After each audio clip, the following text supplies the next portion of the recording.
এই কাঙ্ক্ষিত মুহূর্ত চলে আসছে, ঠিক আছে। আচ্ছা, তার আগে এখন একটা সত্যি কথা বলো দেখি, তোমরা সরো এখন। এই এত সুন্দর আম, তোমাদেরকে অসংখ্য ধন্যবাদ যে আমার কথায় তোমরা এত সুন্দর আম বাইরে নিয়ে এসে আমাকে খাওয়াচ্ছ, ঠিক আছে।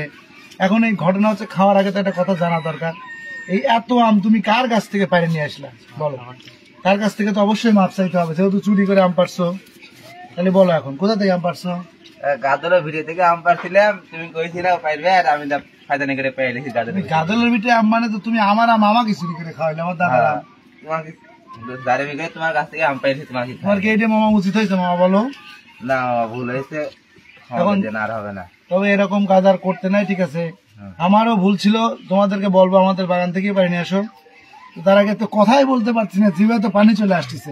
এখন ওসব কথা বাদ দাও, যেটা হয়ে গেছে গেছে, এখন সবাই খাও, ঠিক আছে। গাইস ভালো থাকবেন, আর আম খাওয়ার ইচ্ছে হলে আমাদের বাগানে চলে আসেন, সবারই দাওয়াত রইল। আল্লাহ হাফেজ। এখন খাওয়া হবে, খাওয়ার সময় কোনো কথা হবে না।